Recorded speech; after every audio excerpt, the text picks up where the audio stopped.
All right, let's rip through here, guys.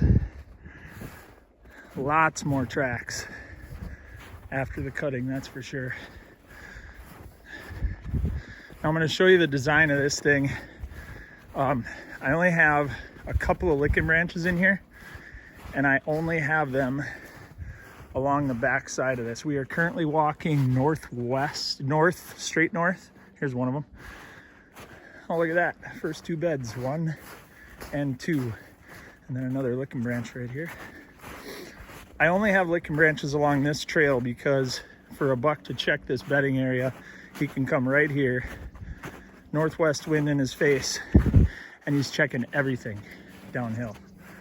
Okay, right in here. So we've already had our first couple of beds, 3 of them, I think. We're over there.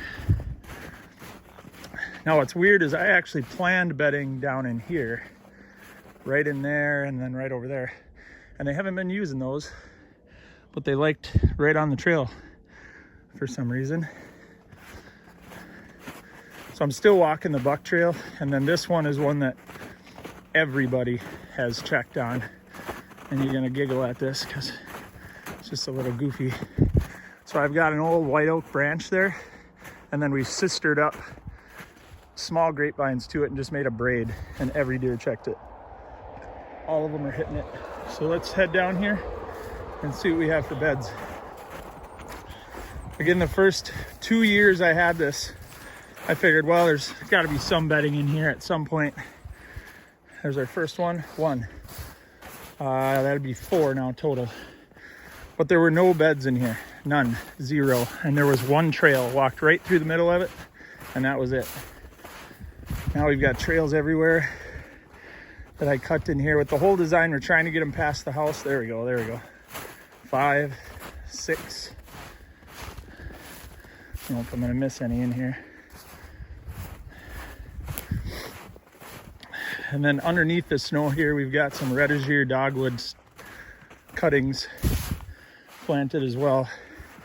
And right there, those beds aren't being used. Those beds were used in the fall when there was no snow in here. You can see they just can't get any sun right there either, but they were using those and loving every minute of it. Underneath there, the canary grass was chewed down to nothing. Oh, look at that. Well, that is a hell of a bed with overhead cover, 100% overhead cover. Loving it right there. Hey guys, stop arguing about this, will you? I mean, look at this stuff. This is underneath everything here. If anybody tells you deer don't like overhead cover in their bedding areas, they're full of sugar, honey, and iced tea. It's ridiculous. Give them both. Give them everything in one spot so they can use it on any weather condition. That's what you got to do. Now inside of this is all reed canary, and there's a kind of a hot topic. Everybody hates it, but you can see if you drop tree canopies into it, it actually has some structure to hang on. It's January 10th right now, and you can see how much structure is in there just because the reed canary is hung up on all these tree canopies that I dropped. Those are black willows. You guys see those? Awesome tree to get going. I mean, that is just dog hair thick up there. Looks like a mane on a lion. Now coming through here, coming this way, I think we're up to 6 beds maybe, or 7. This is where I noticed a lot, and we actually planned this to be the travel out of the beds. Oh, there we go. Got I think we're on 8, 9 maybe. I thought I had one over here somewhere on the hillside. I don't see it right now.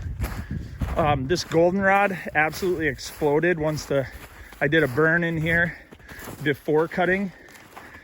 Strike that. Right after cutting, I did a burn in here, and I just let the fire carry wherever it wanted to. 10, 11.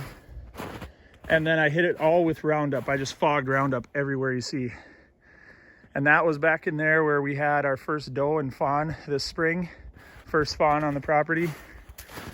I lost count, guys. Are we on 12 or something? 10, 12? Okay, there's another one. And they're coming out of here pretty good. But most of our activity is right through this goldenrod. And this over here, I'll show you, is where I started. I knocked down about 8 mature aspen. That was it. That's all I had. Oh, there's another bed right there. Right inside of the goldenrod and aspen regeneration. But since that has a lot of potential back in there, you can see the reed canaries hanging up really good. We just got to carve them ins and outs in there. Right now it's too thick for them. They can't really get in and out of there. And that's pretty common all the way through this. So you can see the regen though. This is all 1 year regen. All these whips in here. That's it, 1 year. Some of them are 8, 10 feet tall. And the goldenrod was about 3 feet tall, and then I dropped the canopy, killed the reed canary in this particular opening, and the goldenrod jumped up to about whatever that was. That's stomach high. So pretty good in here as far as results. And the whole design is to get them connected to that swamp. So we've got about, well, there's about 120 shrubs up through there. And I cut off a bunch of branches and cut down some of the oaks and maples to get them through, get some more daylight up there. So that's it, guys. Make a plan, get it done. I mean, you can see this area is not that big. And maybe if I go back and look at the pre-cut, I can count these stems a little easier, but I bet you I didn't cut down more than 24 trees in here. And there's a little more to do, but great diversity. And we got the food now as well. So this is Jake Bull, the Habitat Pro. We're in northern Minnesota. Now's the time, guys. If you take a week off to go hunting, you gotta match it up and take a week off when we get weather like this and do your habitat work. This is where it's made. I mean, this is 0 beds to 14 beds or whatever it was, 16. I don't know how many. They're all over in here, and I got potential for more right up underneath there. So burn some fuel up, boys. Get her done.